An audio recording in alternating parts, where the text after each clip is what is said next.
Arratsaldeon, muy buenas tardes. Comenzamos sin más demora este análisis en profundidad de cuestiones de actualidad relacionadas con la COVID-19 en esta jornada de lunes, una semana más con todos ustedes, un día más acompañados del coronavirus. A ver si nos desprendemos pronto de esta situación y queremos salir de ella, así que ya saben, a cumplir con las medidas que nos deben acompañar y que nos vienen acompañando desde el pasado mes de marzo.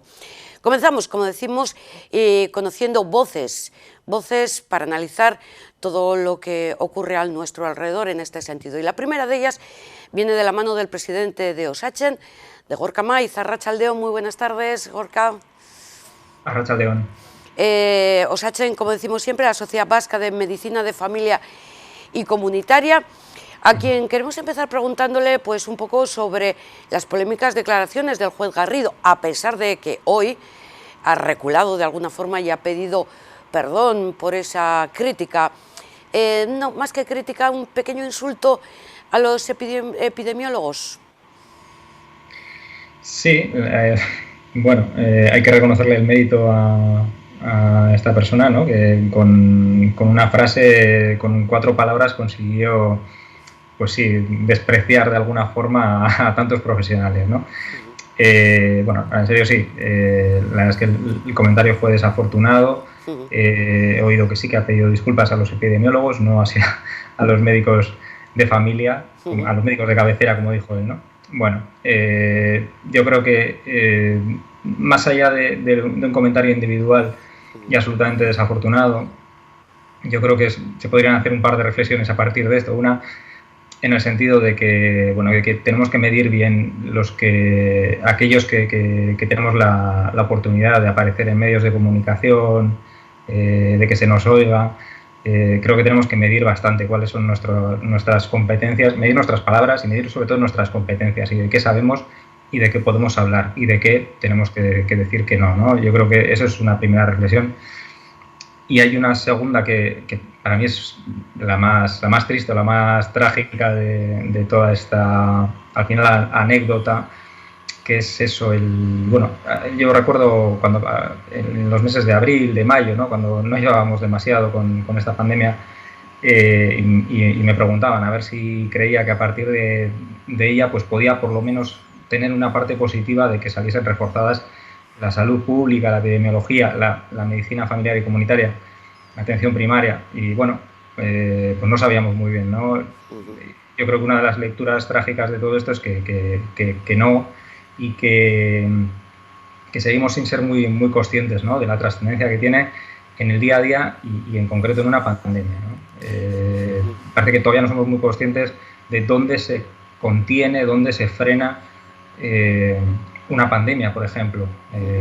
No se hacen las UCIs. Las UCIs son, bueno, pues el último trozo de madera flotando al que nos agarramos, ¿no? Y que nos puede rescatar en un último momento, pero que ya cuando tenemos muy pocas opciones, ¿no? Pero donde se frena, donde se contiene una situación de estas es en la comunidad. Te pediría una tercera reflexión antes de hablar de, por ejemplo, de la atención primaria, que entiendo que es lo más importante, los que están en primera línea. Y esa tercera reflexión sobre el Tribunal Superior de Justicia del País Vasco es si consideras acertada la decisión que han tomado. Bueno, pues este es, como te decía, es una de las cosas en las que creo que nos tenemos que abstener cuando no somos expertos en ello. Yo no soy epidemiólogo, no soy experto en salud pública. Seguramente no tengo todos los datos que puede manejar el LABI o que pueden manejar todos los técnicos que hay en ese entorno sobre las circunstancias en que se producen los contagios, sobre tantas y tantas cosas que hay que tener en cuenta, ¿no?, a la hora de tomar decisiones. Entonces, no sé, sinceramente no sé si es una buena medida o no, pero yo confío plenamente, creo que son perfectamente competentes los profesionales que hay tomando este tipo de decisiones, ¿no? Que luego sí que es cierto que eso se entremezcla con otro tipo de cosas que hay que tener en cuenta, lo económico, otro tipo de cosas, ¿no?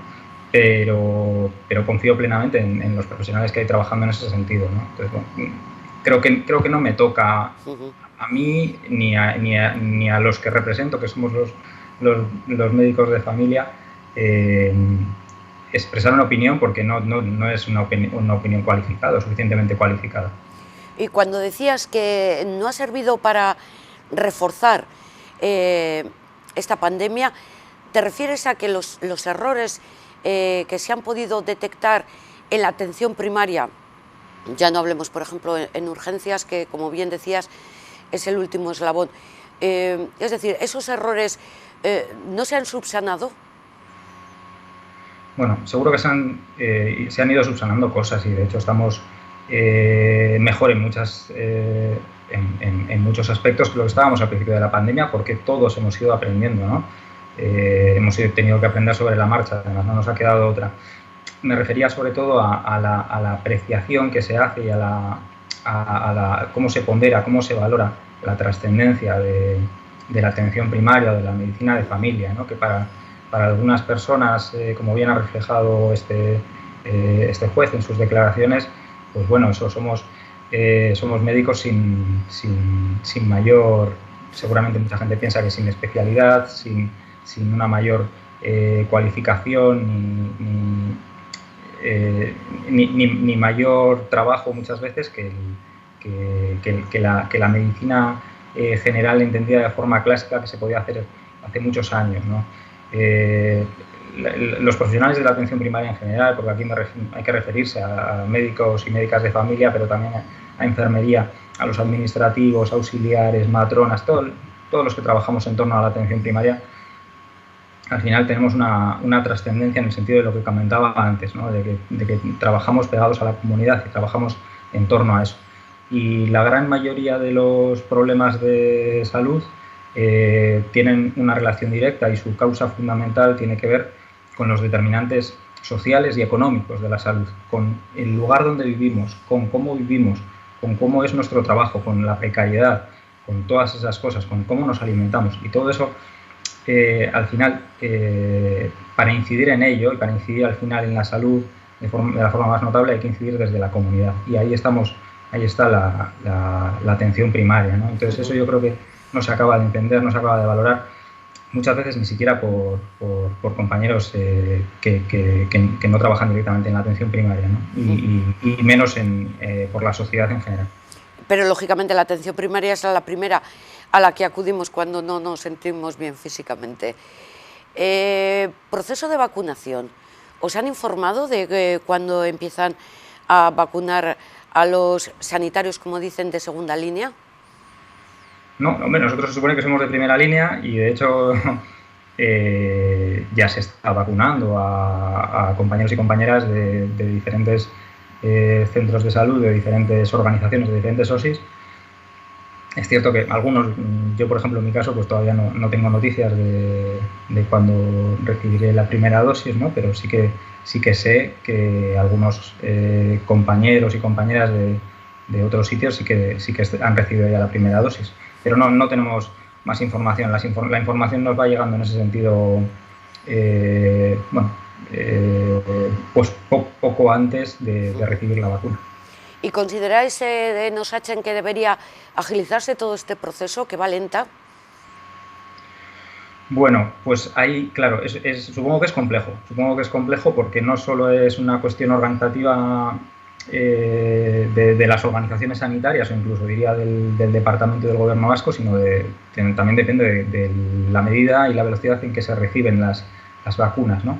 Entonces, supongo que es complejo. Hombre, lo ideal, y me imagino que en ese sentido todos estamos de acuerdo, pues es ir haciéndolo cuanto antes, entre otras cosas, porque aunque no sea una solución milagrosa y las vacunas no nos van a sacar única y exclusivamente de esta situación, pero bueno, pueden ser de gran ayuda y sobre todo hoy por hoy es de las pocas cosas más o menos contrastadas que tenemos, ¿no?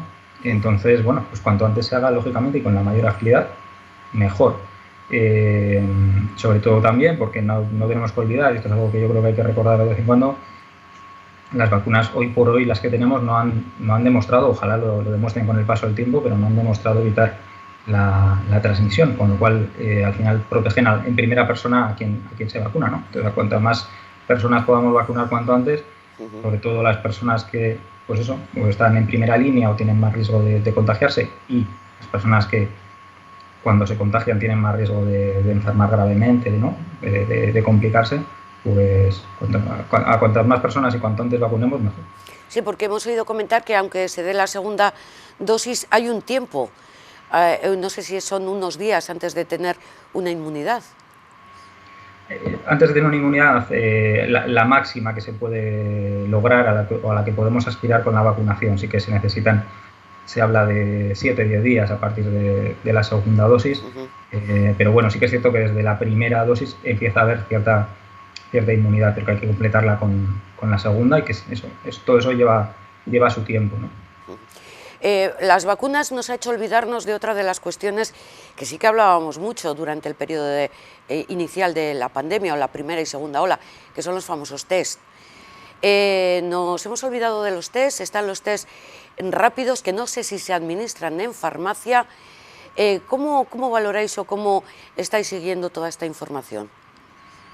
Sí, no, básicamente los test, yo creo que eso sí que hay que mandar un mensaje claro. Al final, los test fundamentales son la PCR y el test antigénico rápido, y esos son los que manejamos desde Osakidetza y los que están indicados en unas u otras situaciones. Así como hubo un momento en el que hubo más dificultad para acceder a ellos, pero ahora no es tanto así, con lo cual ahora mismo no hay problema y se están haciendo, de hecho, yo creo que en gran medida, ¿no?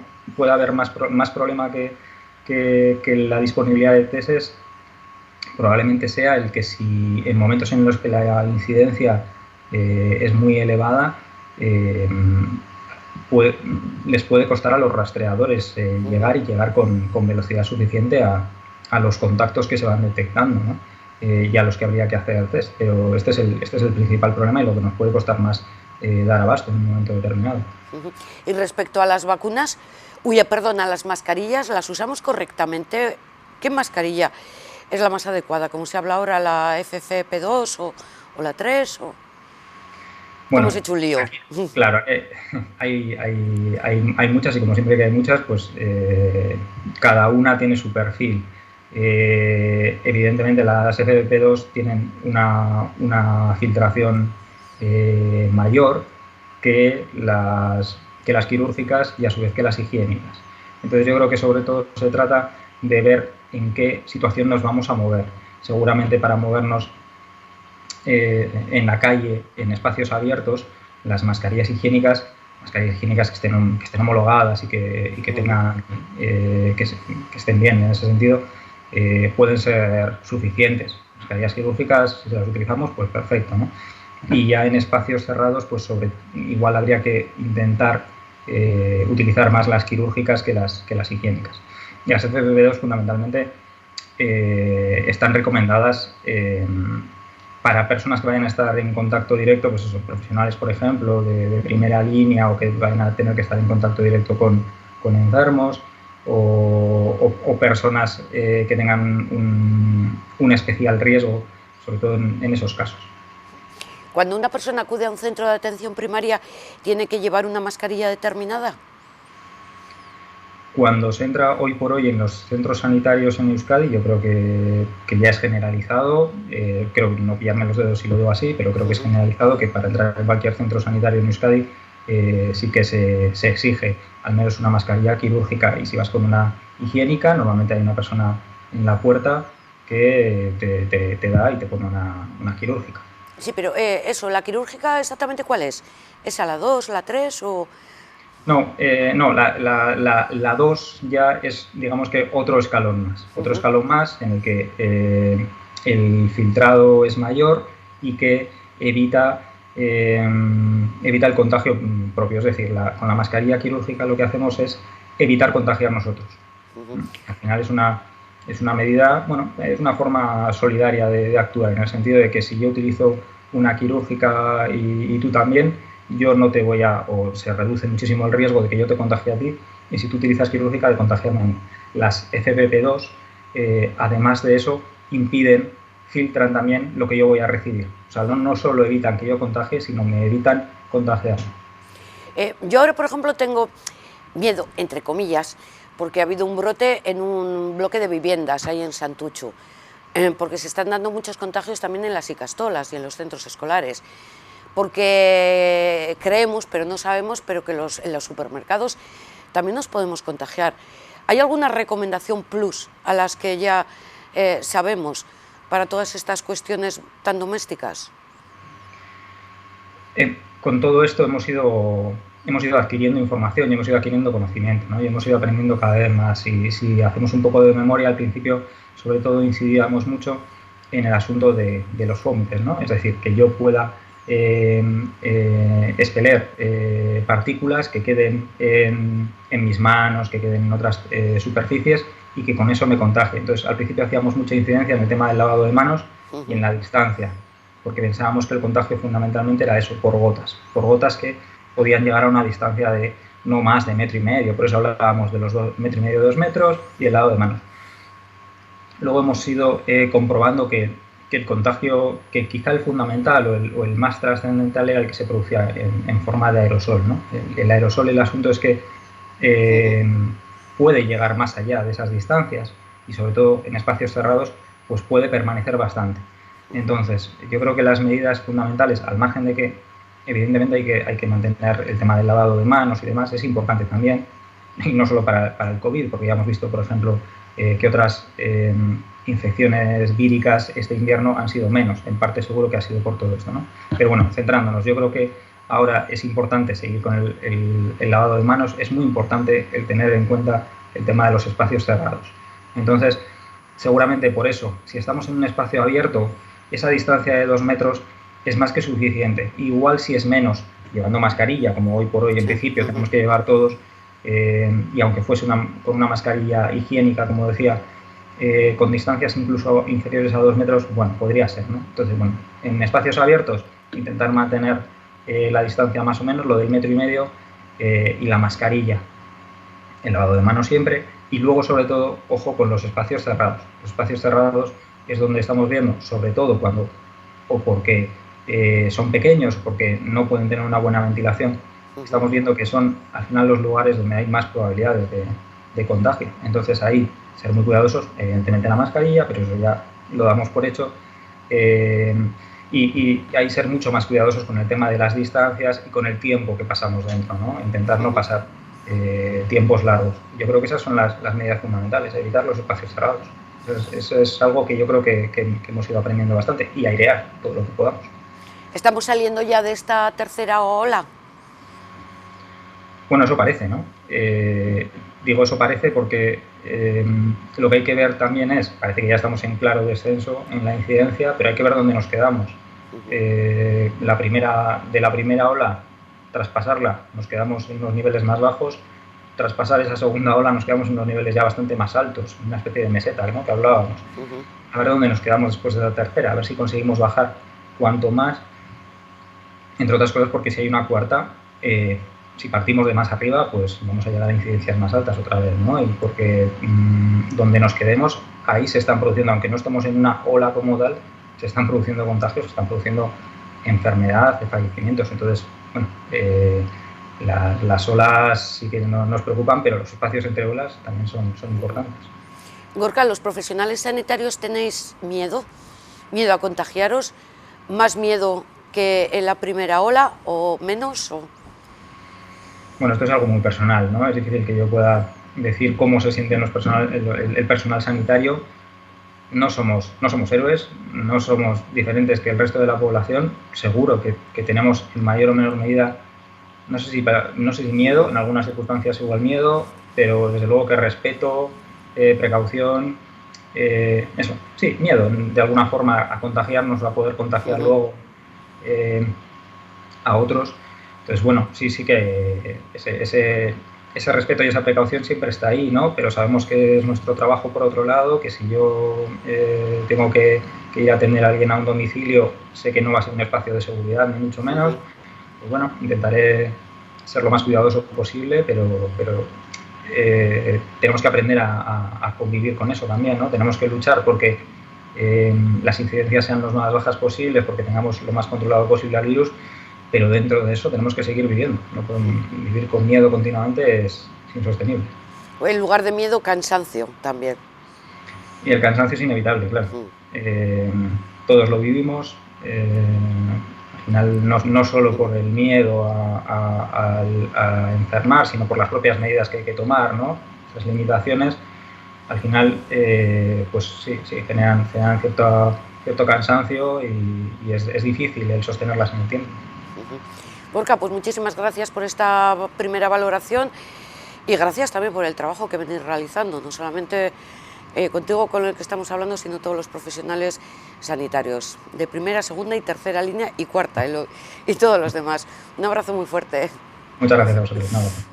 Borja Maiz de Osatzen, la Asociación de Medicina Familiar y Comunitaria, dándonos la primera valoración sobre la situación epidemiológica con esta semana que entra, que en este lunes, luego hablamos de los datos, pero primero ya saben que entran en vigor las nuevas medidas decretadas el pasado viernes por el LABI. Realmente tampoco son muy diferentes a las que ya teníamos, incluso mejor. Yo les leo solamente, porque todavía hay alguna pregunta que nos hacían. ¿Se permite la movilidad entre municipios colindantes por razones socioeconómicas? Es decir, por ejemplo, incluso para ir de compras, y me preguntaban, pero si yo vivo en un municipio en el nivel rojo, o me voy a desplazar porque es colindante a un municipio de nivel rojo, ¿puedo hacerlo?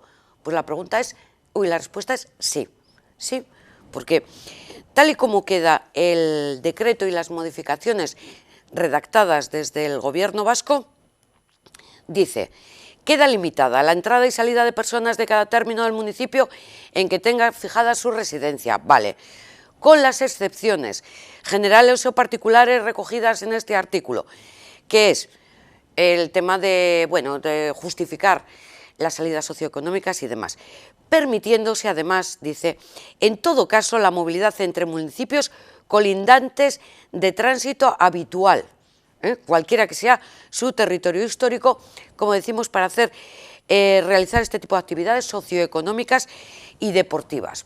Bueno, ya han escuchado a mis compañeras y vienen escuchándolo desde el viernes pasado, que se permite la movilidad para el tema del deporte profesional y semiprofesional, y aunque no sea colindante, también para el deporte federado, pero no todo el mundo practica deporte, o sea, estamos hablando de pasar a otro municipio. Bueno, pues se puede pasar, se permite el paso al municipio colindante. Esto es lo que ha entrado hoy en vigor, las nuevas modificaciones del ABI. Básicamente queda reducido a este cambio, porque lógicamente ya saben que el tema de la hostelería ya no depende de lo que diga el ABI, por lo menos a fecha de hoy, y están los establecimientos hosteleros abiertos, sea municipio en rojo o no sea municipio en rojo. Por cierto, que hoy mismo el Lehendakari, que como acaban de escuchar, ha estado en Abanto y Ciervena en la colocación de la primera piedra de AIC, y ha hablado sobre su intención o su deseo de aprobar la ley vasca antipandemia. Ley vasca antipandemia. ¿Por qué? Pues porque quiere tener argumentos legales que le permitan poner en marcha medidas y que luego no se las eche abajo el Tribunal Superior de Justicia del País Vasco, como ha hecho con el tema de los bares. Entonces, no van a poner en marcha ninguna medida que tenga mínimo riesgo de ser echada para abajo. Entonces ha optado por dos cosas. Primero, por una carta que le ha enviado a Pedro Sánchez diciéndole: ojo, a ver, regúlame esto, modifícame el decreto de alarma para que tenga yo estos instrumentos para poder poner mis medidas. No ha recibido contestación a esta carta dirigida a Pedro Sánchez. Y la otra es la posible aprobación de esta ley vasca antipandemia. Y ha sido muy escueto. Se está estudiando. Estamos en el estudio precisamente con los servicios jurídicos. Eskerrik asko. Así ha sido. Pues simplemente que lo están estudiando jurídicamente, que igual esto no va para nada, no va a ningún lado, y luego resulta que desde el gobierno central dan un mayor poder a las comunidades autónomas para poner en marcha medidas. Pero bueno, la situación esta es la que es. Por ejemplo, ha habido nuevas vacunas. Hoy se ha recibido en Euskadi, 16.575 nuevas dosis de la vacuna Pfizer, la que todos los lunes reparten a las comunidades autónomas. Previamente la reciben en Madrid y hacen el reparto. Pues aquí a Euskadi nos tocan 16.575. Desde delegación del Gobierno nos dicen que las remesas van a ir aumentando para acelerar el proceso de vacunación. Esto es muy interesante. Mientras, desde el Ministerio de Sanidad dicen que en febrero se van a recibir más de 4 millones de vacunas, Pfizer, AstraZeneca y Moderna. Por cierto, Moderna tenía que haber llegado hoy también lunes y no ha llegado. Así que vamos a ver lo que decía, por ejemplo, Gochone Sagardui, valorando cómo está la vacunación en Euskadi, que ha dicho que ya se han superado las 57.000 personas a las que se ha administrado una dosis y 42.000 ya han recibido la segunda dosis. Básicamente todas las residencias están ya vacunadas con la segunda dosis, salvo alguna excepción que es porque ha habido algún brote. En Osakidetza han vacunado al 33% del personal de primera línea y están comenzando con la segunda dosis. Y esta semana la novedad es que hay nuevos colectivos que se van a vacunar con AstraZeneca. Los sanitarios de la pública, de la privada, que no están en primera línea, y la Ertzaintza, bomberos, profesores, ojo, todos ellos menores de 55 años. En estos momentos en Euskadi tenemos 57.000 primeras dosis administradas y 42.600 segundas dosis.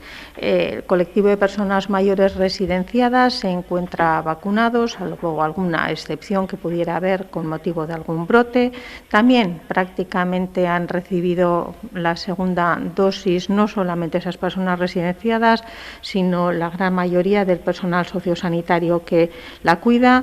A nivel del personal sanitario, que era el siguiente grupo, la priorización, estamos ahora mismo con un 33% de la plantilla de Osakidetza vacunada. Están empezando también las segundas dosis. Esperamos a lo largo de esta semana seguir con esa primera línea de profesionales del ámbito de la sanidad pública y empezar también a compaginarlo con la vacunación en primera dosis del personal sanitario de la sanidad privada, de los servicios privados. Esta misma semana, además, también vamos a comenzar con la vacunación en la Ertzaintza, en este caso, a la que seguirán otras policías, otros cuerpos de policía, a la que seguirán también bomberos. Vamos a iniciar también la vacunación con el profesorado y esta misma semana, todas ellas a personas menores de 55 años y con AstraZeneca, estos últimos colectivos, comenzaremos también la vacunación del personal que atiende los centros de día de nuestra comunidad. Como ven, pues el proceso de vacunación va. Euskadi, aquellas vacunas que recibe las va administrando, siempre garantizando que el proceso inmunitario, que hasta ahora consiste en 2 dosis, se pueda finalizar. No es una cuestión, por lo tanto, de capacidad para administrar vacunas, estamos hablando de una cuestión de disponibilidad de vacunas. Si nos llegan más vacunas, incrementaremos el ritmo, no tengan ninguna duda. Pero también ya saben pues, que hay muchas incertidumbres y las vacunas están llegando pues, con distintas incidencias. Hoy mismo teníamos previsto recibir dosis de Moderna y aún no tenemos confirmación de que estas vayan a llegar. Lo más probable es que se retrase su entrega. Eso hace que tengamos que retrasar el calendario de vacunación que tenemos previsto para los profesionales y las profesionales a las que estaban destinadas estas vacunas. Bueno, ya lo ha dicho la consejera Gochone Sagardui, comienza una nueva fase de vacunación con nuevos colectivos, con la vacuna AstraZeneca. En concreto, a los agentes de la Ertzaintza empezarán a recibir administrarse la vacuna este mismo miércoles. Y de hecho, el Gobierno vasco ya ha trasladado a los delegados de prevención de la Ertzaintza los detalles de este proceso de vacunación de estos agentes. Ha dicho a través del Departamento de Salud que se está ultimando el protocolo específico de esta primera fase de vacunación del colectivo de agentes de la Ertzaintza. Es una plantilla de aproximadamente 7.350 agentes. Osakidetza va a facilitar 4.500 dosis, como decimos, de la vacuna AstraZeneca, por lo que en esta primera etapa se va a vacunar a más del 60% del colectivo. Según la Dirección de Recursos Humanos del Departamento de Seguridad, se ha convocado el Comité de Seguridad y Salud Laboral para trasladar, en primer lugar, a los sindicatos los pasos y los plazos que se van a dar en este proceso. Se va a desarrollar la administración de la vacuna en los centros de la Ertzaintza de Erandio, Oiartzun y Arkaute. En las 3 sedes está puesta ya la infraestructura y los recursos sanitarios adecuados para poder hacerlo en condiciones de seguridad para la salud. Se hará con los recursos sanitarios habituales del Departamento de Seguridad, un equipo de 9 profesionales de la enfermería que ya están recibiendo la formación específica de Osakidetza. El Gobierno vasco estima que se van a administrar entre 300 y 400 vacunas al día, por lo que en esta primera fase el proceso se va a extender durante las próximas 2 o 3 semanas laborales. Orden de vacunación, esto es importante. Los protocolos que se están diseñando seguirán estrictos criterios médicos y epidemiológicos. Así, se comenzará por los agentes más expuestos al riesgo. Estos son los que trabajan en la primera línea de contagio, sobre todo en la calle. Este es el orden de vacunación de los agentes de la Ertzaintza. Respecto a la estrategia, esta segunda dosis, la segunda dosis que el Gobierno vasco se guardó para tenerla asegurada, la segunda dosis. Ahora, la consejera Gotzone Sagardue ha dicho que todos los datos han demostrado que ha sido una decisión acertada. La verdad es que lo decimos todos también, y lo ha confirmado hoy mismo también al señalar este retraso de la tercera de las vacunas de AstraZeneca que tenía que haber llegado y que, bueno, pues que también hay retrasos. Ahora mismo, con la entrega de las vacunas de AstraZeneca, el propio Ministerio nos establece la conveniencia de poder garantizar o de gestionar las vacunas recibidas garantizando la segunda dosis. Bueno, pues todo indica que lo que en Euskadi hicimos y por lo que tanto se nos ha criticado o no se nos ha entendido es lo que ahora todo el mundo está solicitando que se haga a partir de ahora. He dicho AstraZeneca, no, Moderna. Moderna es la que tenía que haber llegado hoy mismo y sufre retraso. Hasta ahora, de hecho, acabo de mirar, todavía no había llegado. Lo que sí, es un lunes bueno, las noticias son buenas, nos han oído hablar con Gorka Maiz, la tercera ola está bajando, la situación epidemiológica, a ver, los datos son buenos, situación, vale, es preocupante, pero nosotros nos agarramos a que Euskadi ha salido con su conjunto, luego estudiaremos todos los datos por territorio y por municipios, pero Euskadi ha salido ya de la zona roja. Aún así, eso, precaución y preocupación. Estamos en una situación preocupante. Es verdad que Euskadi, como medida, ha salido este fin de semana de la zona roja porque se ha establecido la tasa de incidencia acumulada en 14 días en 495. Pero no debemos de olvidar el objetivo. El objetivo no es bajar de 500, ese es un primer paso. El objetivo es llegar a una tasa de incidencia acumulada del entorno de los 60 sobre 100.000 habitantes. El camino que nos queda todavía es largo, por lo cual seguimos estando en una situación preocupante. Además, recordemos la situación en la que están nuestras UCIs. Tenemos que mantener la máxima prudencia.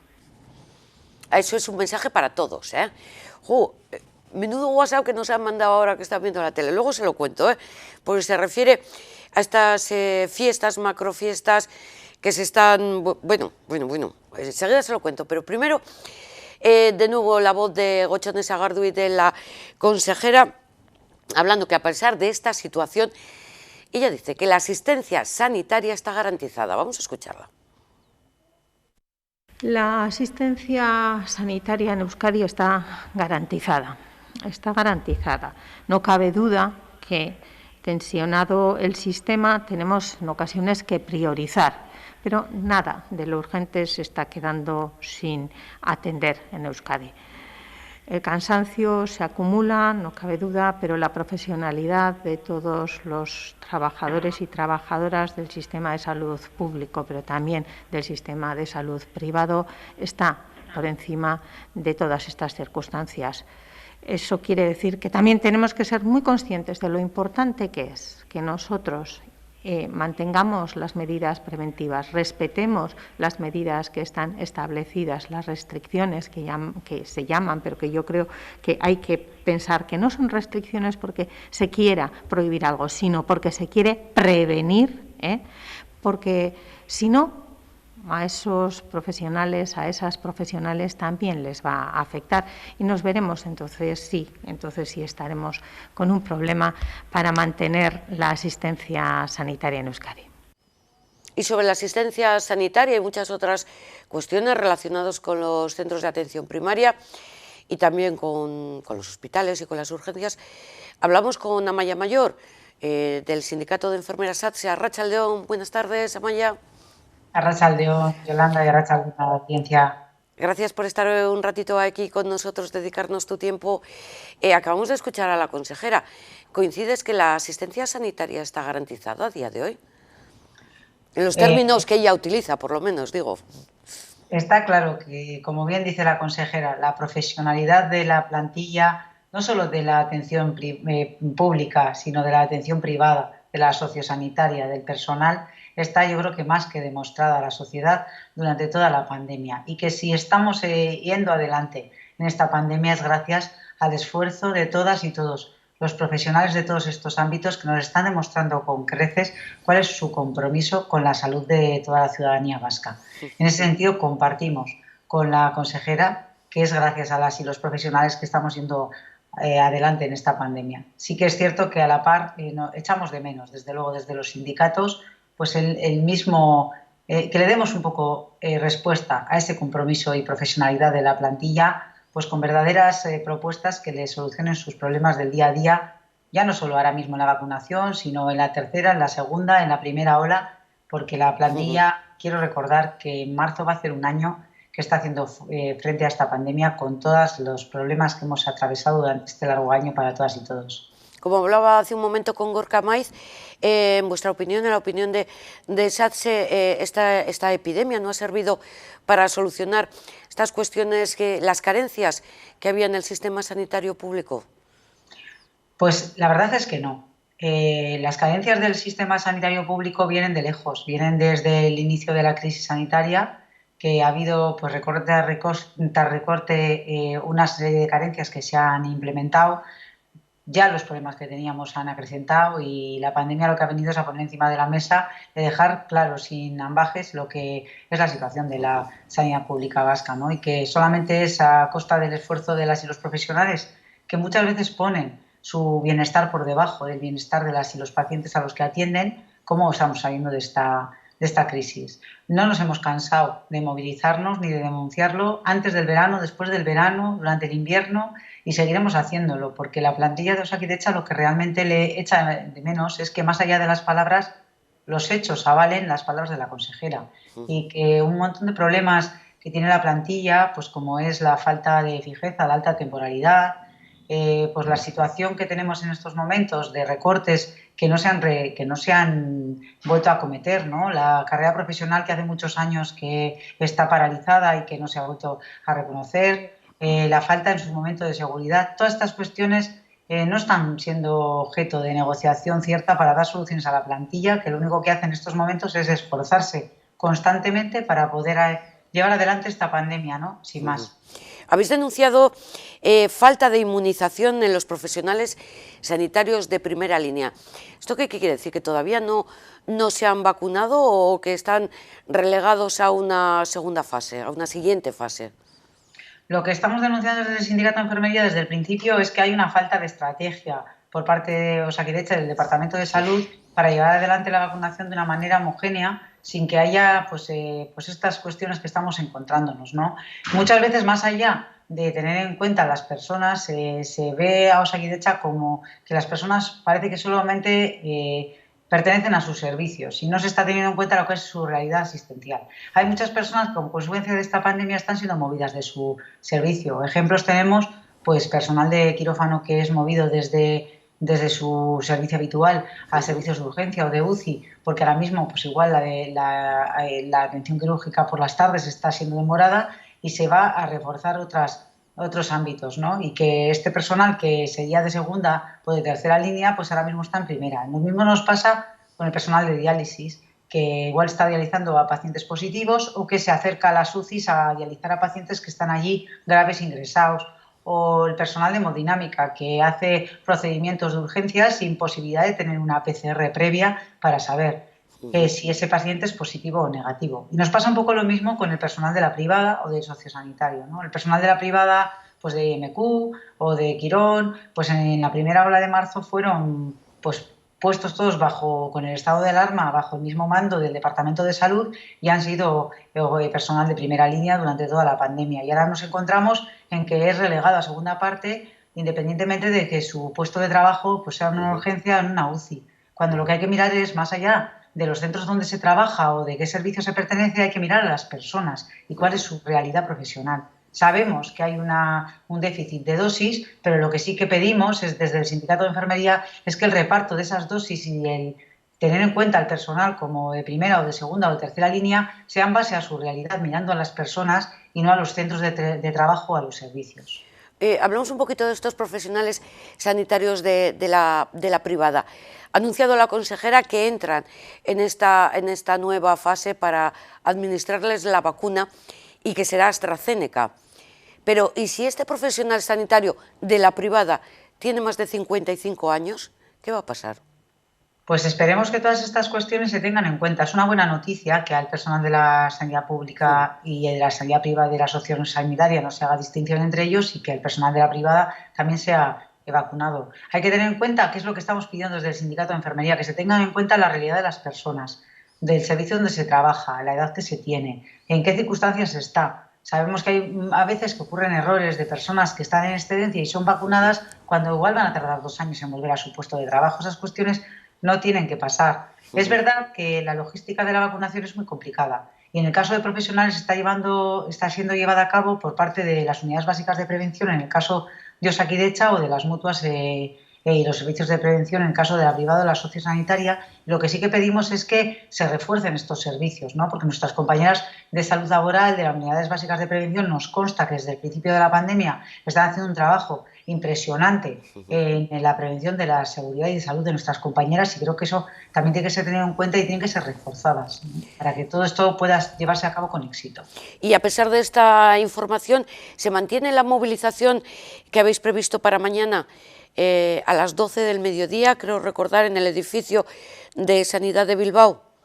Sí, mañana la verdad es que tenemos 2 citas. Una es respecto a la vacunación de la sanidad privada, que nuestras compañeras se van a manifestar delante del edificio de sanidad, como bien dices, a las 12. Y luego tenemos otro foco abierto en esta situación tan tremenda que tenemos dentro de la pandemia, pero previa a la pandemia, ¿no? Que es nuestras compañeras del Centro Vasco de Transfusiones y Tejidos Humanos en el Hospital de Galdácano, en su sede allí, se van a vacunar porque pues también tienen desde hace muchos años discriminados sus derechos y no se les está reconociendo lo que es su equiparación en las retribuciones respecto a sus compañeras de la atención especializada, siendo un servicio esencial como es para la salud de la ciudadanía vasca. Es que tenemos desgraciadamente muchos frentes abiertos en esta pandemia que lo que nos está poniendo encima de la mesa es las carencias que tiene el personal en toda la sanidad, pública, privada y sociosanitaria. ¿Añadimos un nuevo frente en el Hospital de Urduliz? Sí, también nuestras compañeras del Hospital de Urduliz también tienen discriminadas sus retribuciones porque trabajan a turnos y es algo que no se les reconoce. Esto es un síntoma más, ¿no?, de lo que viene siendo últimamente la política del Departamento de Salud, y es dedicar buenas palabras a su personal pero no traducirla en hechos, ¿no? Yo creo que es el momento de acometer, de echar atrás todos los recortes que llevamos desde el año 2008, de reconocerle la turnicidad al personal del Hospital de Urduliz, la equiparación de retribuciones al centro vasco, de tratar a nuestras compañeras de la privada y de la sociosanitaria en cuanto a vacunación como en la sanidad pública, a ver a las personas detrás de los servicios y de los centros de trabajo en cuanto a la vacunación y un montón de etcétera más, ¿no? Volver a convocar anualmente la carrera profesional, equiparar las retribuciones de todo el personal. Es que llevamos muchos años de retraso y, desde luego, desde el Sindicato de Enfermería no nos vamos a cansar de seguir luchando por lo que son los derechos laborales y profesionales de nuestras compañeras y compañeros. Veo, Amaya, que la agenda desde luego está repleta, no va a faltar de nada. Esto es lo que corresponde. Urduliz, me decías, el centro de transfusiones, los del IMQ de Zorrozaurre, que son los que se van a desplazar mañana también a Bilbao. Y respecto a los servicios sociales de Euskadi, yo creo que también tenéis algo que comentar, ¿verdad? Sí, porque paralelamente a todo esto seguimos también movilizándonos, acompañando pues, a las asociaciones de vecinos y vecinas de Bilbao contra el cierre del PAC de Deusto, que no es el único PAC que se está siendo cerrado, porque también lo ha sido anteriormente el PAC de Zumárraga. Bueno, tenemos, la verdad, que yo creo que la ciudadanía puede ver que focos abiertos para lo que yo creo que tiene que ser una lucha no solamente de las personas trabajadoras de la sanidad y de los sindicatos. Yo creo que tiene que ser una lucha de toda la sociedad por lo que es defender un baluarte importantísimo en una sociedad desarrollada como es la sanidad, que es en pro del bienestar de todas y todos. Así que creo que tenemos muchas citas por delante. Queda claro, desde luego. Amaya, muchísimas gracias por estar con nosotros. Ánimo y nada, por la siguiente mesa sectorial, que no sé si tienen fecha, ¿no? Sí, tenemos fecha el 25 de este mes, una por el mes, sí. 25 de febrero, apuntado yo también en mi agenda, que tengáis mucha suerte en esta reunión. Eso esperemos. Muchas gracias, Yolanda, y a la audiencia un abrazo. Un abrazo y un beso para Amaya y a todo el personal sanitario, enfermeras, en este caso de SATS, el Sindicato de Enfermería. Vamos con una nueva intervención de la consejera Gotzone Sagardui, que nos anima, iba a decir, no, nos aconseja que aprendamos, ya hemos aprendido, pero que sigamos aprendiendo a convivir con el virus, con la COVID-19, con el coronavirus, porque todavía sigue latente. Tenemos que aprender a convivir con él. Yo entiendo, sé, estamos cansados, estamos cansadas, nuestros profesionales también lo están, porque es mucho tiempo manteniendo la máxima de las prudencias, mucho tiempo poniendo todo su empeño y toda su dedicación en cuidarnos, en cuidar nuestra salud lo mejor posible, pero ahí están los datos. Todavía el virus está de una forma muy latente en nuestra sociedad y no tenemos otras herramientas sino estas, mantener la prudencia, cumplir las medidas de prevención, y nosotros desde Osakidetza seguiremos cuidando de la salud de todos y todas.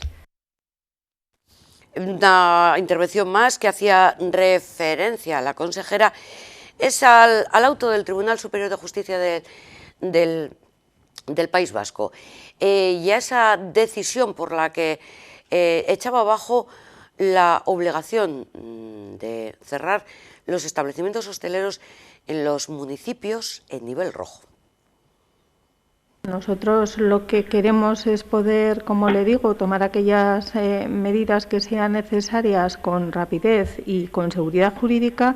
Si hasta ahora que estamos solicitando las herramientas al Gobierno central, estas no se nos facilitan, si aquellas decisiones que tomamos luego son suspendidas por la justicia, pues tendremos que pensar en otras herramientas, como puede ser la ley que ayer mencionaba el Lehendakari, para tratar que este tipo de circunstancias no vuelvan a ocurrir. Comisión asesora del LABI y desde el Consejo que recibimos de la Comisión Técnica hemos intentado tomar aquellas medidas más adecuadas para el momento epidemiológico en el que estábamos y también el momento social en el que estábamos. Nosotros no hemos ido a salvar ni el verano ni a salvar las Navidades. Había medidas y había medidas restrictivas. Como la sigue habiendo ahora, parece que con la medida o con la decisión adoptada por el juez, ahora en Euskadi no hay medidas restrictivas, sí las hay, pero más que restrictivas son preventivas, porque lo que estamos es todos en un esfuerzo común de tratar de frenar la expansión del virus de la COVID-19. Y por otro lado, además, yo ahí quisiera señalar también que algo que hemos aprendido a lo largo de este año tan largo, este año que tan largo se nos está haciendo a todos y a todas, es que el comportamiento de este virus es muy cambiante y no sigue un patrón que esté preestablecido. Hay medidas que se ven que son efectivas para frenar su expansión, pero luego también tienen momentos en los cuales una mayor contagiosidad del mismo hace que en poco tiempo la circunstancia cambie muchísimo. Y eso es lo que hace no tomar medidas a borbotones, sino la necesidad de mantener actualizadas las medidas continuamente en función de la situación epidemiológica.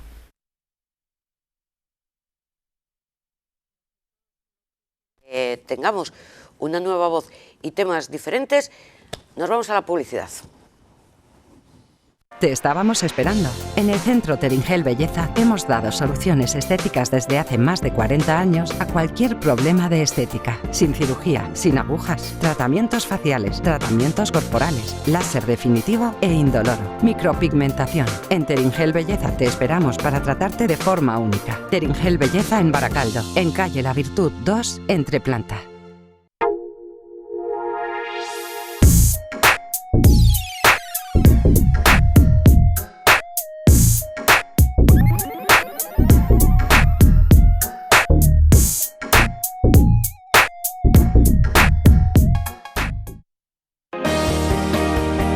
Muebles Erandio, especialistas en sofás y muebles a medida. Fabricación propia, todos los estilos y financiación a medida.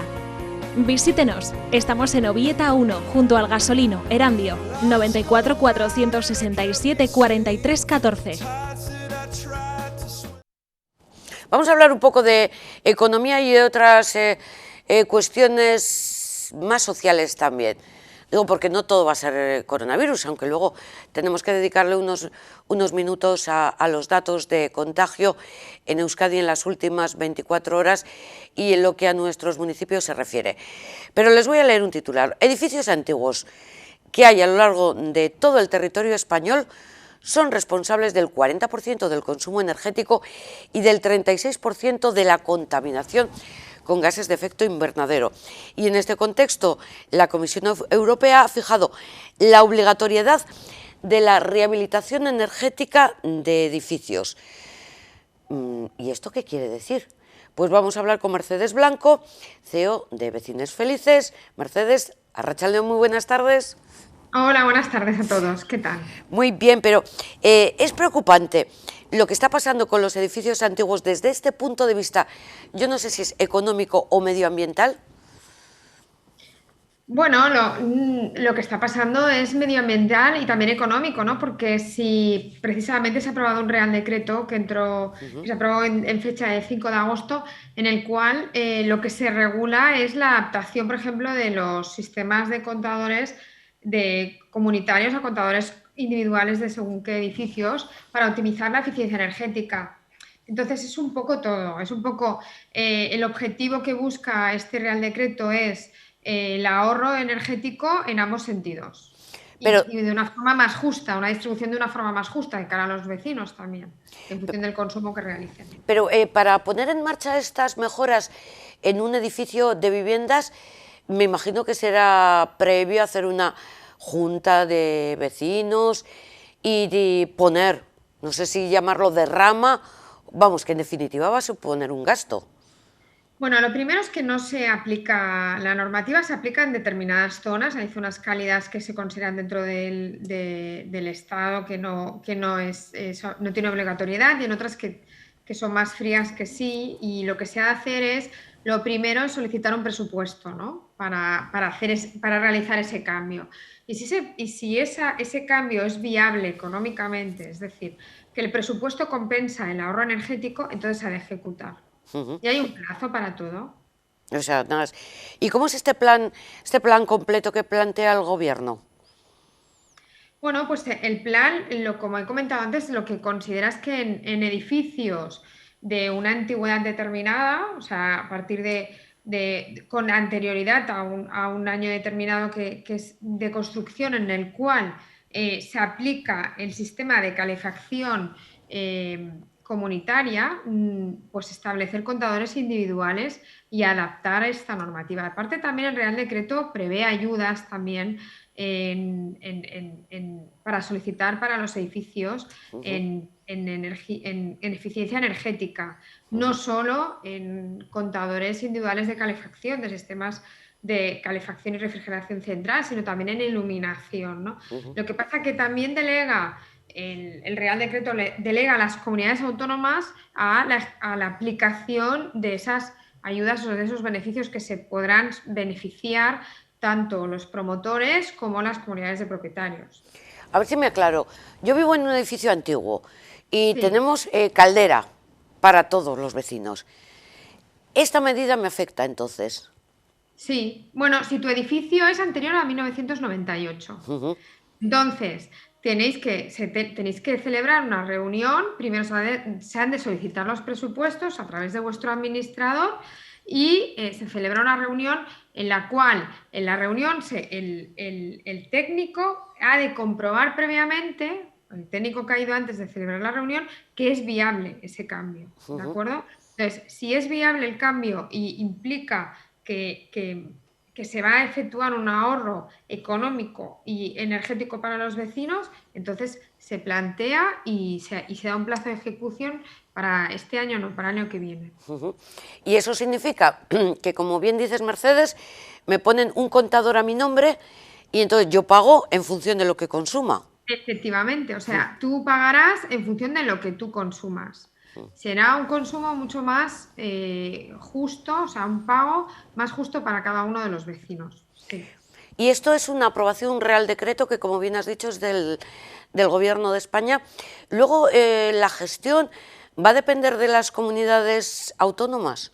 Sí, a ver, quiero aclarar que esto es una transposición de una directiva europea, es decir, desde Europa y a partir de ahí se aprobó el Real Decreto el 5 de agosto y se delega a las comunidades autónomas su aplicación. Entonces, a partir de ahí, pero bueno, como tengo tiempo, entonces, ¿eso qué significa? ¿Que lo tengo que dejar para el último momento? No, nunca. O sea, como aquí las prisas siempre son malas consejeras, ¿no? Entonces, yo mi recomendación como administradora que soy de fincas y que intento velar porque en las comunidades exista mucha armonía y todo esté previsto, lo que recomiendo es que se vaya preparando, que las comunidades que efectivamente se tenga que aplicar o se pueda aplicar, que vayan con tiempo y que siempre pues todo saldrá mucho mejor y más organizado, ¿no? Porque podrán pedir presupuestos industriales tranquilamente y seguir la normativa. Pero beneficiarse, si pudieran solicitar ayudas, también beneficiarse de ellas, ¿no? Esto es importante. Importante saber, ¿es de obligado cumplimiento, por tanto? Sí. Con un plazo de tiempo, vamos, largo. Bueno, largo es, hay unos timings establecidos en los cuales, pues ahora ya este año se tienen que celebrar juntas solicitando los presupuestos o el informe del técnico de las empresas que establezcan que efectivamente es viable establecer un sistema de contadores individuales y que existiera un ahorro energético y una eficiencia en esa comunidad, y a partir de ahí, una vez aprobado ese presupuesto, se establece un plazo para aplicarlo dentro de esa comunidad. ¿Y es aplicable a todos los edificios antiguos? Bueno, todos los que tengan una antigüedad, como he comentado antes, anterior al año 1997. Joder, pero es que eso es ayer casi. 98, perdón, no me he equivocado un año. No importa, no importa, me sigue pareciendo ayer mismo. Sí. O sea que todos los anteriores, señoras y señores, a 1998 son edificios antiguos y además consumen mucha energía y son responsables de la contaminación, al menos en un 36% con gases de efecto invernadero. ¿Tiene impacto la COVID-19 en esta rehabilitación?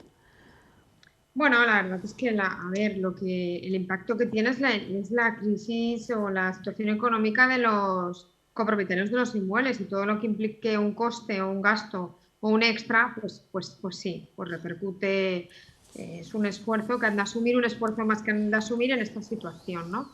La recomendación es que en la medida que se pueda implementar con ayudas, pues solicitarlo, ¿no? Para paliar un poco ese esfuerzo económico, que aunque luego sea un ahorro a medio plazo, pero ahora inicialmente es un esfuerzo económico, porque es una adaptación y es un gasto inicial.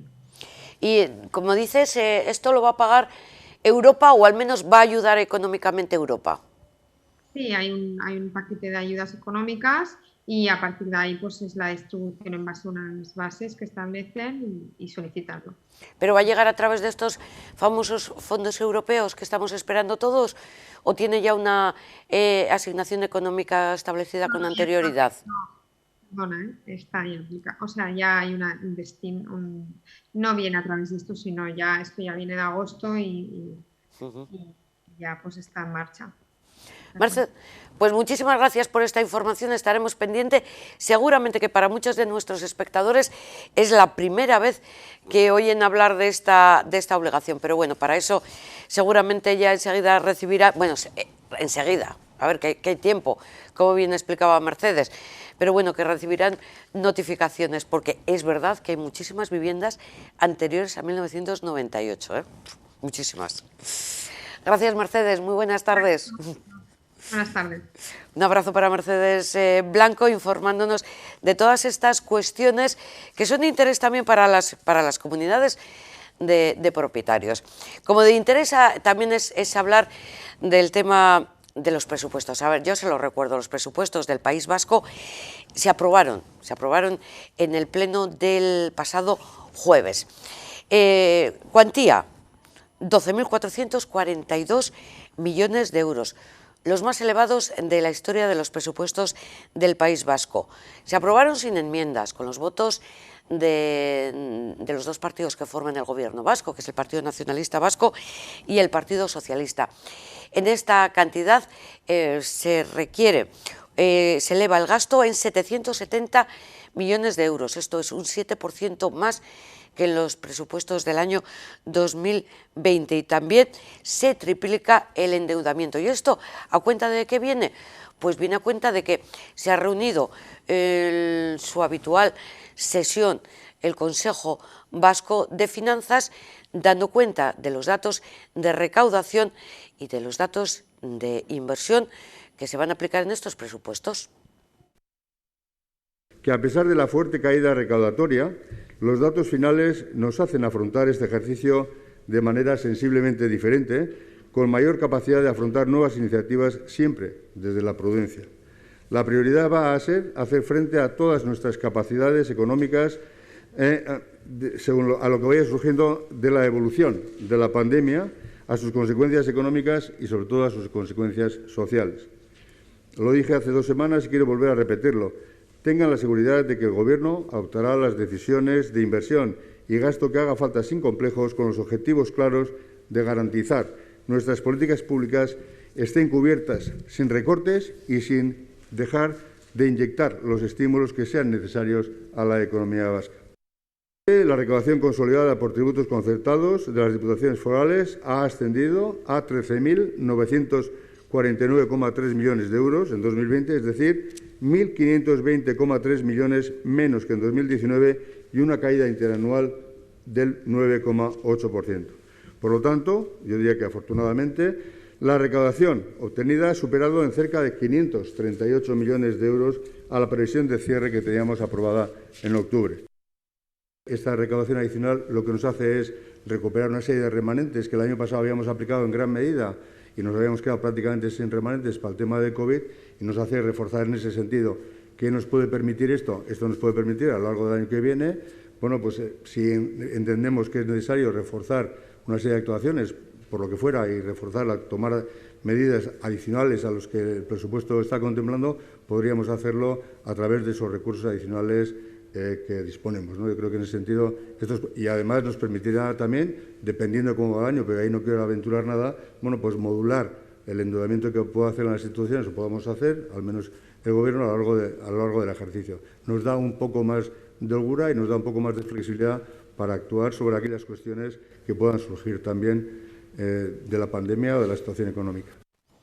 Esta información venía a cuenta eso del Vasco de Finanzas respecto a Vizcaya, la Hacienda de Vizcaya, que al final es la que recauda todo el dinero que luego va a dar a los ayuntamientos, al Gobierno vasco y también al Gobierno central a través del cupo. Pues Hacienda de Vizcaya ha dicho que la recaudación total acumulada por tributos concertados en el mes de enero en Vizcaya ha ascendido a 796 millones de euros. Comparado con el mismo mes, enero, en el año 2020, que fue de 830 millones de euros, supone que la recaudación ha bajado en un 4,1%. También dice Hacienda de Vizcaya que los contribuyentes vizcaínos han aplazado el pago de 72 millones de euros, cuyo abono debía haberse producido el pasado mes de enero, pero que se han acogido a los aplazamientos extraordinarios del COVID. Y estas imágenes que ven ahora corresponden también a las Juntas Generales de Vizcaya, donde hoy se ha cerrado el debate de las enmiendas parciales de los presupuestos de este año 2021, pero en Vizcaya. Entonces, la Comisión de Hacienda y Finanzas, que es lo que nos interesa porque ahora estamos hablando de dineros, va a elevar el dictamen de las cuentas públicas para que sean ratificadas previsiblemente el próximo miércoles, día 24, en un pleno que se va a celebrar en Guernica y que servirá definitivamente para aprobar este presupuesto. Pero la novedad de todas las sesiones que se han venido celebrando desde la semana pasada es la sesión de hoy, donde el PNV y el Partido Socialista han aprobado la única enmienda en comisión de todas las presentadas en las 6 jornadas de debate que se han celebrado.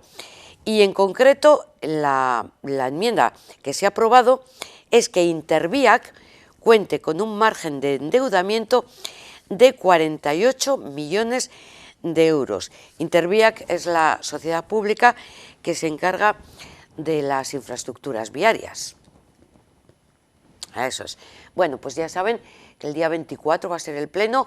Ya si la semana pasada, el jueves, se aprobaron los presupuestos del País Vasco, el día 24, por tanto, la próxima semana, se aprobarán los presupuestos de Vizcaya. Vamos un momento también al Parlamento Vasco, porque hoy ha habido comisión de juventud. ¿Y quién ha estado presente en esta sesión? Ya sabe que estas comisiones pues se permite no solamente la presencia de los parlamentarios, sino de agentes económicos o sociales o también políticos. En esta ocasión ha estado en representación de UDE, la Asociación de Municipios Vascos, el alcalde de Laudio, que es Ander Añibarro. ¿Y por qué? Porque ha querido exponer a todos los parlamentarios, miembros de esta comisión, las aportaciones de los ayuntamientos vascos a la futura Ley de Juventud. Tanto de la Comisión Ejecutiva de UDEL como de la Comisión de Gobiernos Locales de Euskadi. Precisamente, me gustaría empezar el detalle de mi exposición destacando que se han producido importantes avances en el reconocimiento explícito de los derechos de los jóvenes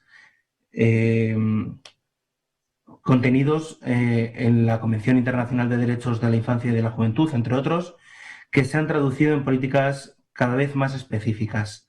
Ahora bien, para que no se produzcan retrocesos, debemos dotarnos de una estrategia sostenible en el tiempo. Queda trabajo por hacer y esta ley puede centrar y concretar el marco de las actuaciones de los diferentes niveles de las administraciones públicas vascas. Políticas de juventud de las diferentes administraciones competentes, nos enfrentamos ante las necesidades de establecer y concretar el marco legal en el que deben discurrir. Tras ofrecer inicialmente al departamento promotor de las primeras impresiones de los representantes municipales en reuniones entre ambos, se procedió al análisis del anteproyecto por un grupo de trabajo. Dicho grupo elaboró un texto de consideraciones generales que sometió a la consideración de la Comisión Ejecutiva de Eudel y que fue aprobado por esta el 6 de mayo del 2019 y remitido a la Dirección de Juventud del Gobierno Vasco dentro del trámite de audiencia.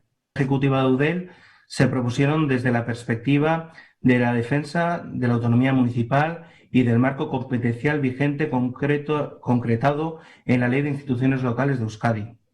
Y es precisamente en referencia al marco de competencias de los municipios en esta materia y de la financiación de las mismas la primera consideración general formulada al anteproyecto de ley. A este respecto, recordar que las competencias que se atribuyen a los municipios deben quedar perfectamente concretadas y definidas en la futura ley, tal y como prescribe la Ley de Instituciones Locales de Euskadi, la LILE, haciéndose efectiva de acuerdo con los principios de suficiencia financiera, proximidad a la ciudadanía, subsidiariedad y, en su caso, de diferenciación, tal y como se establece en el artículo 14.5 de la LILE. El proyecto de ley sobre atribuciones de la Administración local, en el artículo 9, no establece las obligaciones o exigencias específicas, pero a lo largo del texto hay numerosos reenvíos al desarrollo reglamentario de esta ley que pudieran conllevar la concreción de actividades, servicios o prestaciones. Por ello, entendemos que en la propia ley debe delimitar y perfilar las atribuciones de la Administración local vasca en materia de juventud, sin esperar a ese desarrollo reglamentario y así poder evaluar los municipios si van a contar con la financiación suficiente para su ejecución y consecuentemente dar cumplimiento a la referida Ley de Instituciones Locales, especificando el principio de suficiencia financiera. Al texto va referida al Sistema Vasco de Juventud. Está en trámite, ¿eh? Todavía, bueno, son las diferentes aportaciones que van a hacer los agentes políticos, sociales y económicos, como siempre decimos, de cara a la futura ley. Momento para conocer la situación epidemiológica, qué bonita queda, que cómo nos hemos contagiado en las últimas 24 horas. Bueno, pues ahí ven los datos de Euskadi. Yo simplemente les voy a decir que la tasa de acumulado ahora en Euskadi está en el 5,5%, que además Euskadi en general ha salido del nivel rojo y está en 470 casos por 100.000 habitantes. Vizcaya todavía mantiene el nivel rojo, 504 casos por 100.000 habitantes. Luego les hablamos de municipios. Ahora lo que hacemos es contarles que ha habido en las últimas 24 horas 7.550 test diagnósticos. Ahí ven, 418 positivos. Por territorios, 51 en Álava, 270 en Vizcaya y 91 en Guipúzcoa. Situación en los hospitales. En el día de ayer, 38 personas ingresaron por COVID en planta y en las UCIs hay actualmente 170 personas contagiadas. Vamos ahora a actualizar la situación en nuestros municipios. En total son 13 los municipios grandes que continúan en zona roja y con alto índice de contagio. Ondarroa, que volvió a entrar el viernes en zona roja con una tasa de incidencia, vuelve a abandonarlo, al igual que Arrigorriaga, Durango y Muskiz, que llevaba ya tiempo. La tasa de contagio ha bajado de 500 y ahora están en municipios naranja. Vamos a ver los que continúan en rojo, por lo tanto, en nivel de máxima alerta. Abadiño, que suma 3 nuevos contagios, Balmaseda 4, en Basauri 8, en Berango 3, en Bermeo 5, en Derio 4, Gorliz 1, Güeñes suma 2 más y finalmente Sopela 4. Columna de la izquierda. Bilbao continúa en el nivel rojo con 68 nuevos positivos, Baracaldo, que ya lo abandonó el pasado jueves, suma 31, Sestao suma 6, Portugalete 5, Santurchi 14 más, todavía continúa en el nivel de máxima alerta, Trapagarán ningún positivo, Ortuella 1, en Abanto y Ciervena tampoco ninguno, en Musquis 1, Ciervena nada, en Erandio, que también ahí le tenemos en naranja, por tanto abandonó ya el nivel rojo, suma 6, y continúan Leioa con 9 positivos y Guecho con 37.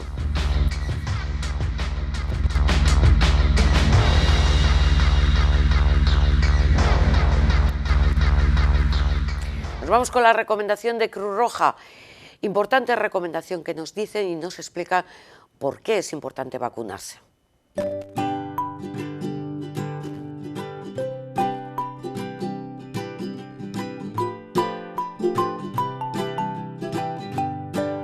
El principal objetivo de la vacunación es prevenir la COVID-19 y disminuir su gravedad y mortalidad, protegiendo especialmente a aquellos grupos más vulnerables. La vacunación es doblemente importante ya que protege directamente a cada persona vacunada, pero también protege de forma indirecta al resto de la población. Cuantas más personas se vayan vacunando, menor probabilidad habrá de que el resto se expongan al virus, en particular las personas que padecen una enfermedad grave.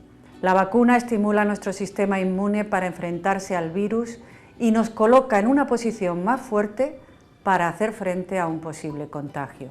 Las autoridades sanitarias avalan el impresionante esfuerzo que ha hecho la comunidad científica internacional para desarrollar una vacuna segura y efectiva.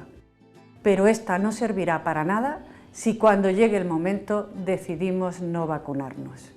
Vacunarse reduce el riesgo de infección para la propia persona y para las personas que nos rodean, disminuye las posibilidades de que el sistema sanitario se colapse y mejora la salud individual y de toda la comunidad.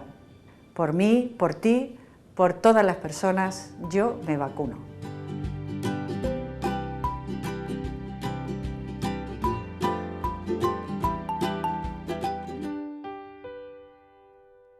Lo que hacemos es dar las gracias a Cruz Roja, en este caso a Cruz Roja Vizcaya, por estos consejos. Hay que recordarlos y hay que tenerlos en mente. Vamos con informaciones. Bueno, que ya se lo había avanzado. Es que lo tenemos que leer, señoras, señores. Es un WhatsApp que nos han enviado y que no quiero que se me olvide. Vale, aquí estamos. Hola, me imagino que ya lo sabrás, pero uno de los chicos de la fiesta de Derio, ¿se recuerdan?, ha sido pillado en la Feber anoche y ha sido denunciado por la Policía Municipal de Bilbao por saltarse el confinamiento municipal, o sea que no es de Bilbao, pero ya lo más grave es que está de baja porque tiene que estar 10 días confinado por positivo de uno de sus familiares que vive en ese domicilio. ¿Que cómo lo sé?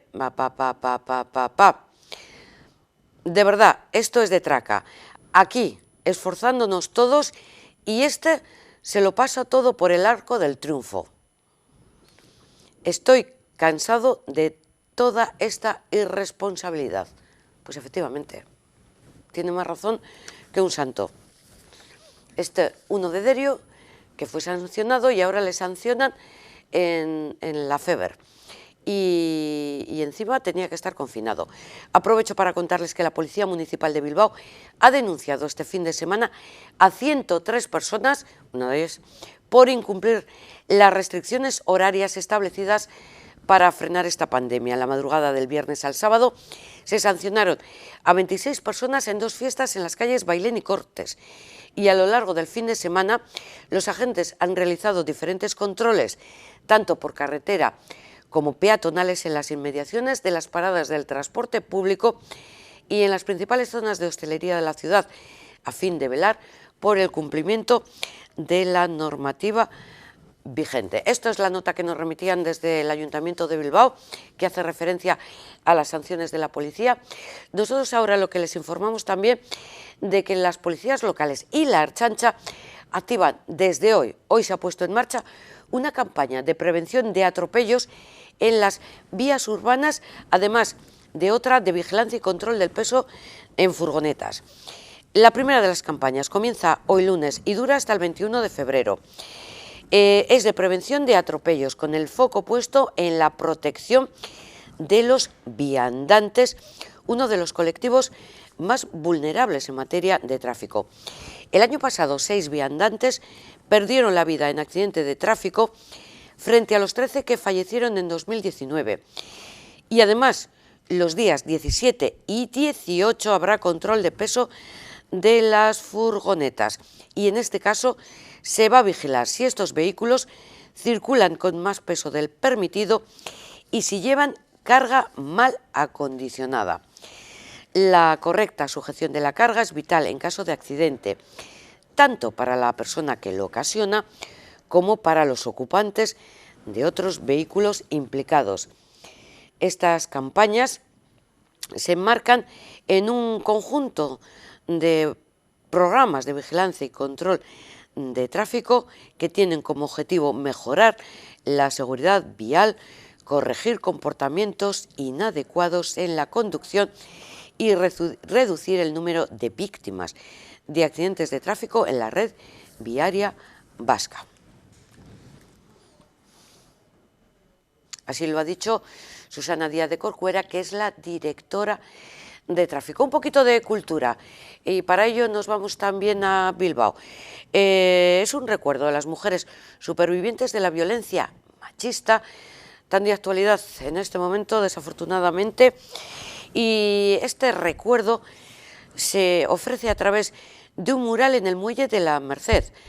La artista Ruth Juan, también conocida como Juanita Maquina, se encarga durante estas semanas de confeccionar la obra artística. Esta intervención va a mostrar de manera simbólica el proceso que viven las mujeres víctimas desde la violencia más sutil hasta la más brutal. Se enmarca en la estrategia municipal de reconocimiento, reparación de las mujeres y de sus hijas e hijos menores de edad víctimas y supervivientes de la violencia de género. Lo ha explicado Nekani Alonso, la concejala de Igualdad en Bilbao. Bueno, esta iniciativa artística se enmarca dentro de la estrategia municipal de reconocimiento y reparación simbólica de las mujeres y de sus hijos e hijas menores de edad víctimas y supervivientes de la violencia machista. Estamos hablando de restitución del derecho, de reconocimiento social y de construir memoria colectiva.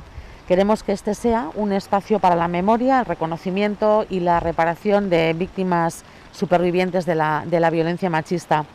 Es un mural, es una obra de arte que encargamos a la artista Ruth Juan. Ella es una mujer que tiene más obras en esta zona de Bilbao la Vieja. En este caso estamos en el Muelle de la Merced. Desde el área además trabajamos en procesos donde las mujeres queremos que sean el centro de la intervención, porque cuando una mujer se reconoce como víctima, ese momento es importante, supone que está iniciando ya un proceso de empoderamiento que le va a permitir denunciar y que le va a permitir superar el daño. Y todo ese ciclo de la violencia es lo que recoge esta obra de arte, este mural, en esta zona también emblemática, ¿no? Y con una significación especial de Bilbao la Vieja.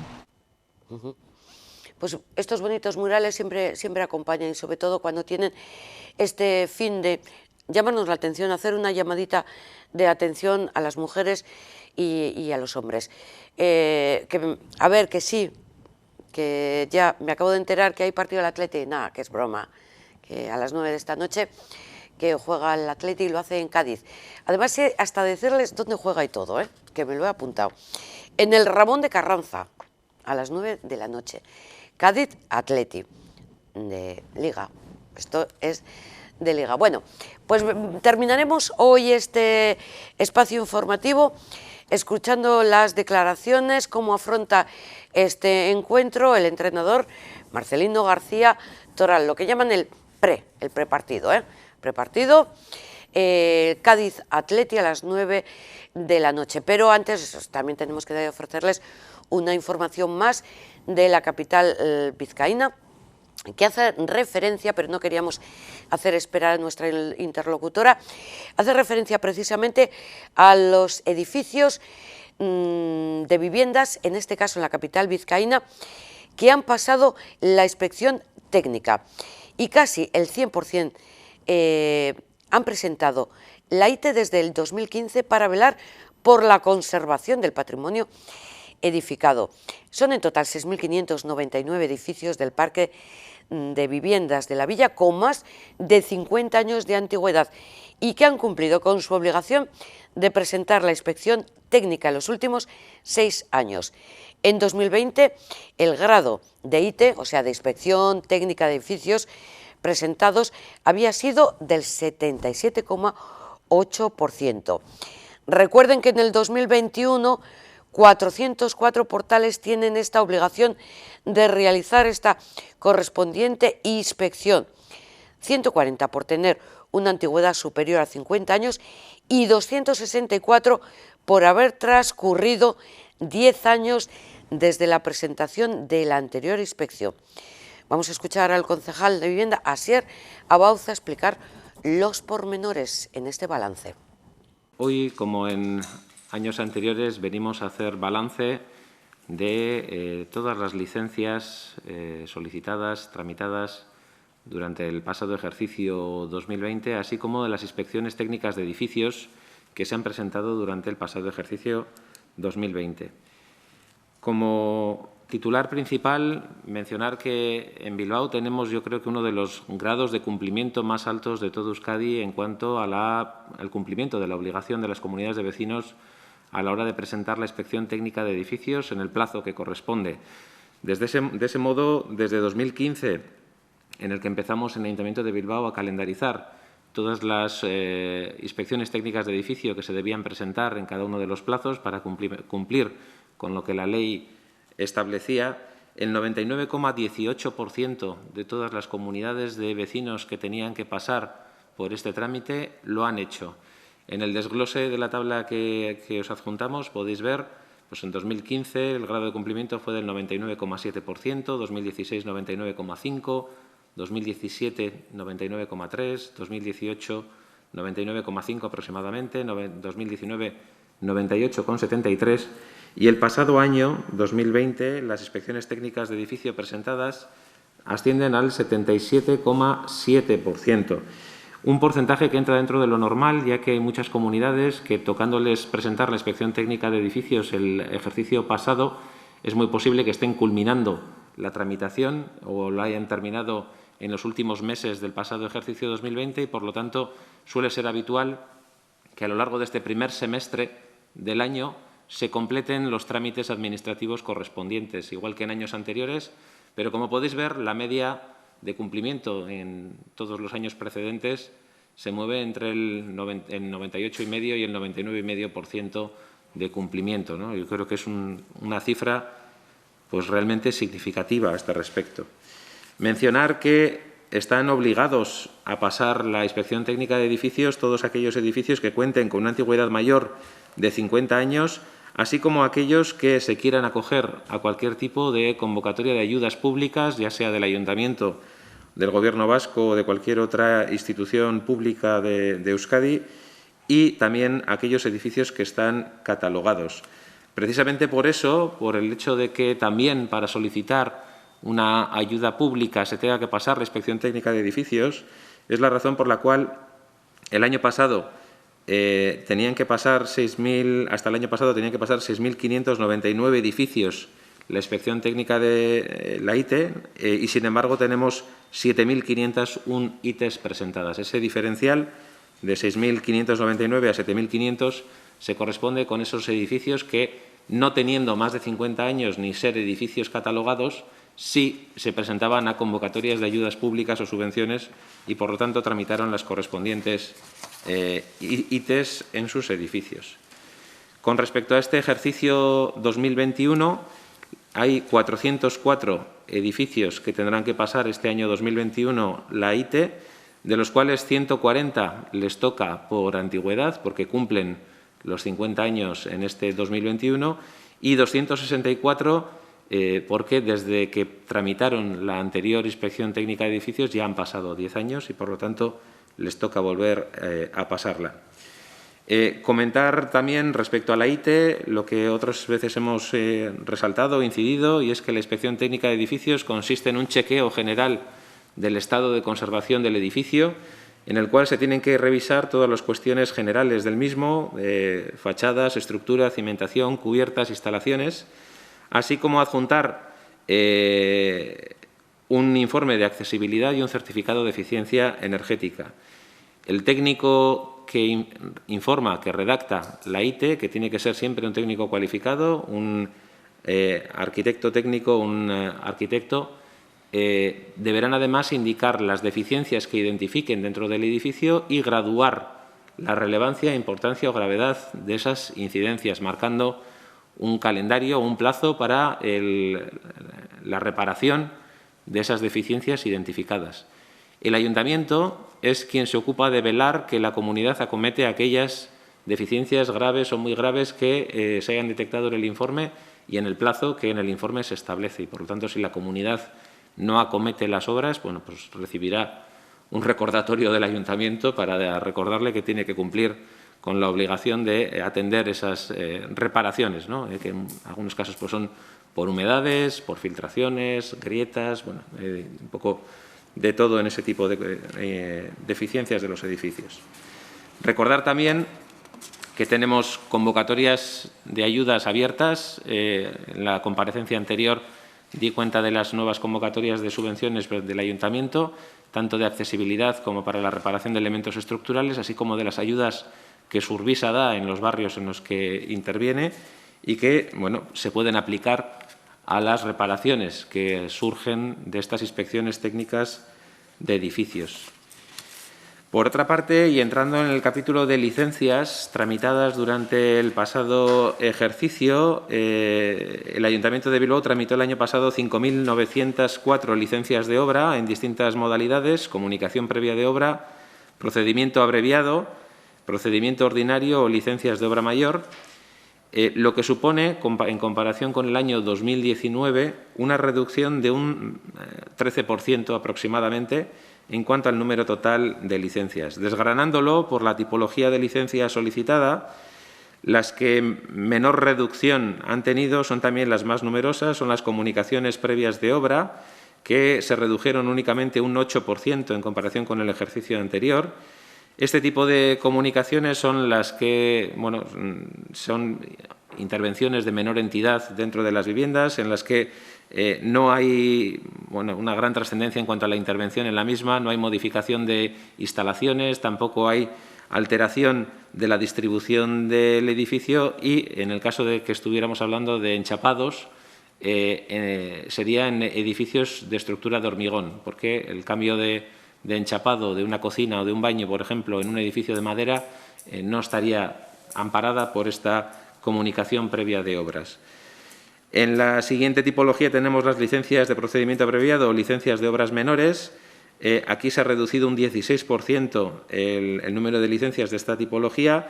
Aquí ya estamos hablando de intervenciones de una entidad mayor que pueden afectar a fachadas, a elementos de cerramiento, en fachadas, cubiertas, ventanas, por ejemplo, en las que, bueno, se requiere un control municipal, aunque no es necesario en la presentación de un proyecto, ¿no? Pues, por ejemplo, el cerramiento de un balcón o la sustitución de la carpintería de una ventana, por ejemplo, estaría dentro de esta tipología, en la cual, bueno, se controla, por ejemplo, por parte del ayuntamiento, pues que el tipo de carpintería que se ponga coincida con la que en el conjunto del edificio se está poniendo, por poner un ejemplo, ¿no? Y no nos ocurra como nos ha pasado en otras épocas en las que luego te encuentras en un mismo bloque, pues uno con la carpintería de aluminio, otro al lado con la carpintería de PVC, uno en marrón, otro en blanco. Bueno, pues ese tipo de cuestiones son las que se controlan por parte del ayuntamiento.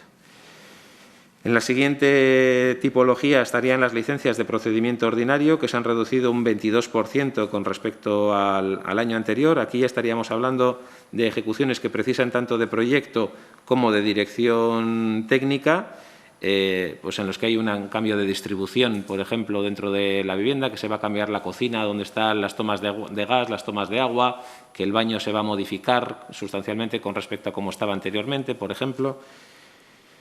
Y dentro de lo que serían las licencias de obra mayor ya estaríamos hablando de reestructuración completa de una obra de cierta entidad dentro de un edificio, la rehabilitación integral, por ejemplo, de un bloque o obras de este tipo. En este caso, aquí es donde ha habido una diferencia más significativa con respecto a años anteriores. En 2019 se pidieron 25 licencias de obra mayor y este año 2020 han sido 12 las licencias de obra mayor solicitadas. Creemos que en este caso concreto, en el de obra mayor, más que la situación de pandemia, lo que haya podido incidir es más la tramitación y los pasos finales del Plan General de Ordenación Urbana de Bilbao, que, como sabéis, esperamos tener aprobado en verano de este año. Y en determinados edificios, al modificar las posibilidades edificatorias de los mismos o los grados de protección de algunos edificios, pues tiene su incidencia a la hora de vamos a decir, animar o desincentivar las inversiones en determinados inmuebles que se ven afectados por rehabilitaciones en Bilbao, ¿no? Porque igual hay cosas que el plan del 95 posibilitaba y el plan nuevo no las posibilita. Desde ese punto de vista es normal que se espere a que se termine de aprobar el plan general para tener claro y definido los usos y posibilidades del edificio antes de abordar inversiones de este calado.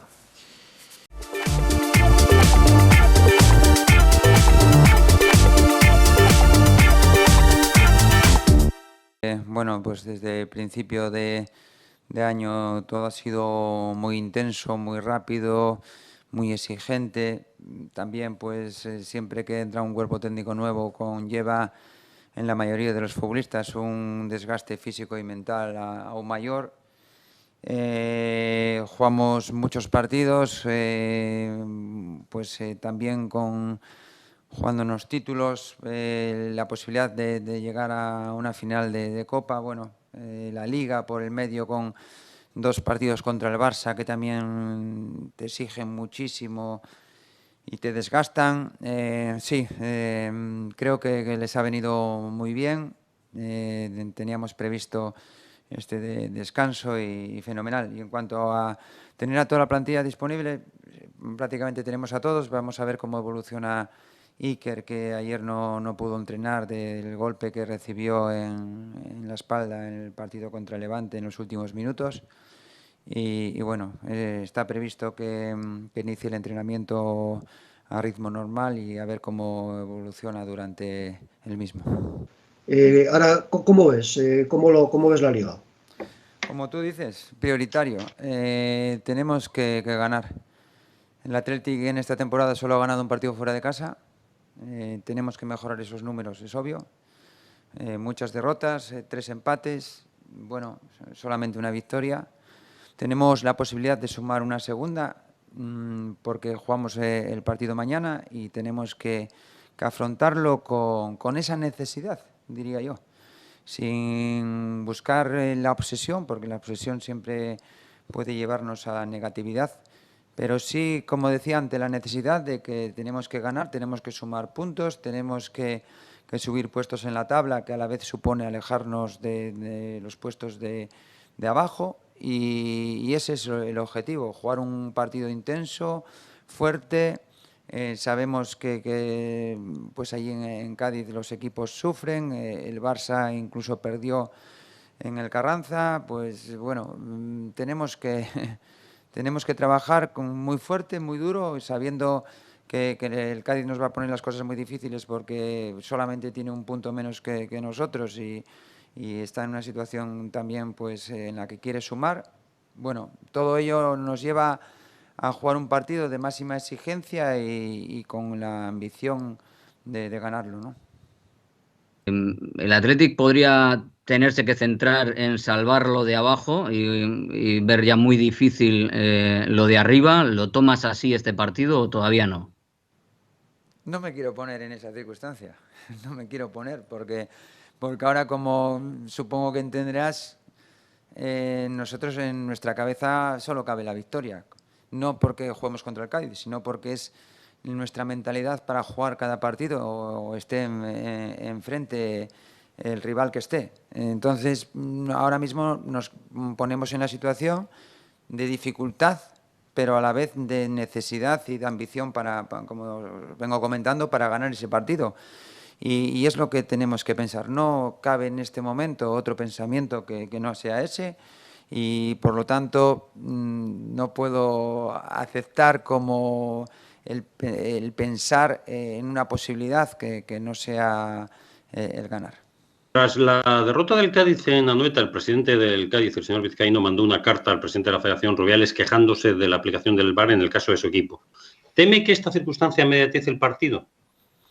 No, en ningún caso, porque yo creo en la absoluta imparcialidad y honestidad de los árbitros, y creo que va a pitar los dos, el directo y el del VAR, con la objetividad e imparcialidad que requiere el partido, sin mirar el color de una u otra camiseta y además sin tener en cuenta declaraciones anteriores de unas o de otras personas.